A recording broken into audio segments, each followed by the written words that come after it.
You know what happens when everything is going smoothly. Someone always turns on the fan. This time it's Uncle Sam with the hottest game in town, broadcasting live at 8 p.m. for the first time ever on national TV, win a free trip to Vietnam. I have seen some major events on TV from the first time Elvis appeared on the Ed Sullivan Show, the Cuban Missile Crisis. Shit, they were scary times. I can remember those air raid drills in school, where we would duck under our desks, praying to God that there wouldn't be a nuclear war. Then there was the assassination of John F. Kennedy, followed by Jack Ruby shooting Lee Harvey Oswald. Then Bobby Kennedy and Martin Luther King getting it. But none of those events would have an impact on my life as much as this one. For me, this was the show of shows. A lot of my friends were trying to figure out a way to beat the draft. If they weren't in college, they tried enlisting in the reserves, but many others did too. So that didn't last long. Many started seeing a shrink. Having a drug addiction was very popular at that time. That's when the rehab business started to flourish. There I was stuck in the middle once again. Many of my Gentile friends who weren't all fucked up on drugs they were enlisting, while my Jewish friends were finding ways to beat the draft.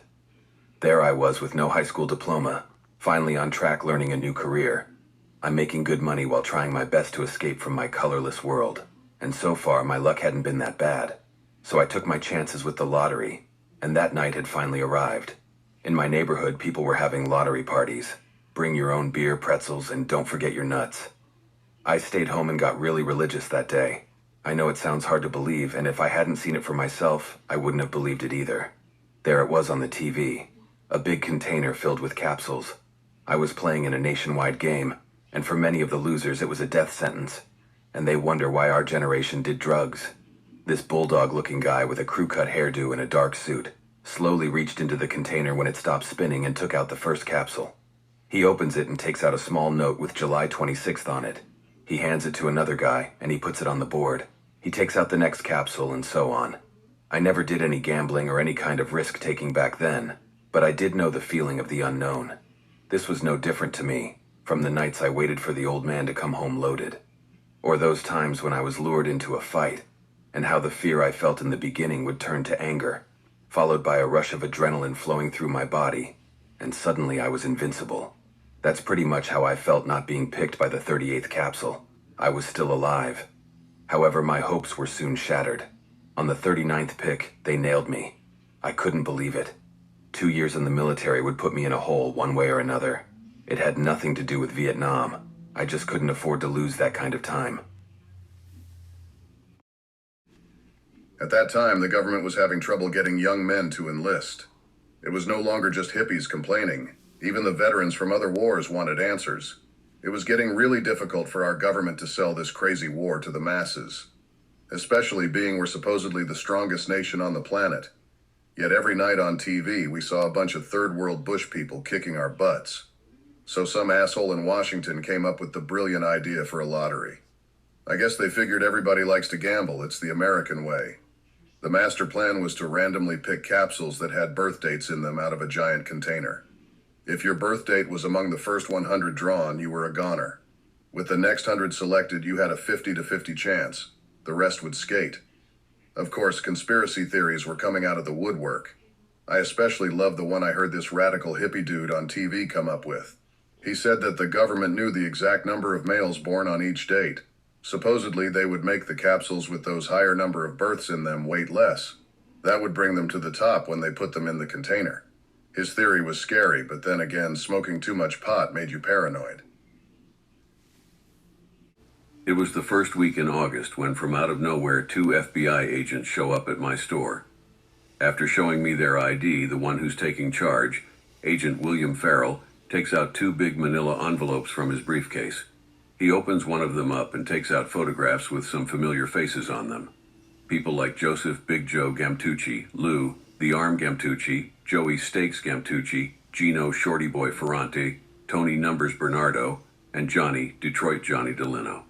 Agent Farrell asked me how I know these people. I told him from the Atlantic City casinos. He asked me what I was doing with them in the casinos. I told him gambling. That's it, he asked. I said, that's it.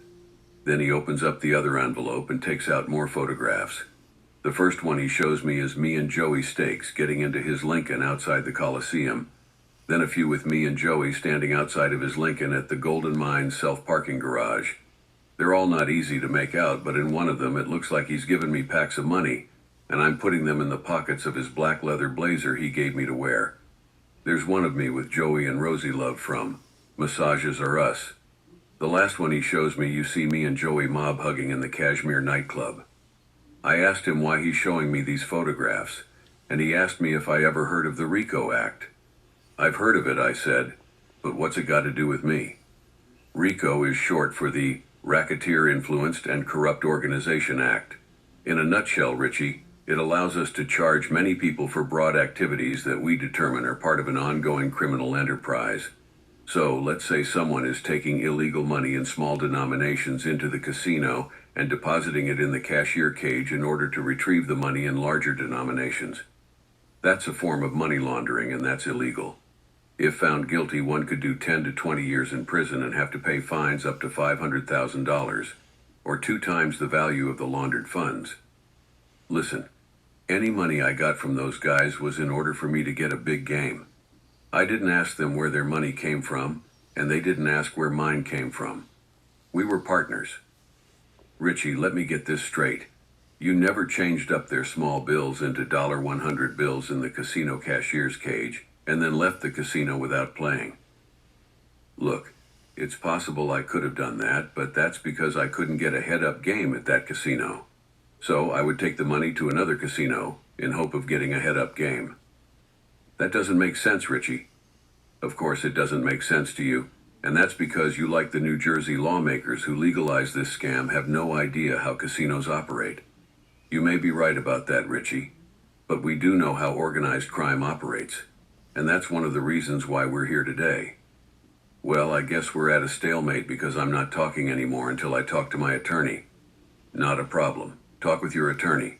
And when we need to talk more, we'll be in touch. He put the photographs back in his briefcase. Before shutting it, he takes out another envelope.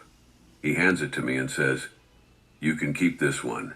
And when we talk again, you could educate us on how these guys ran the Golden Mines."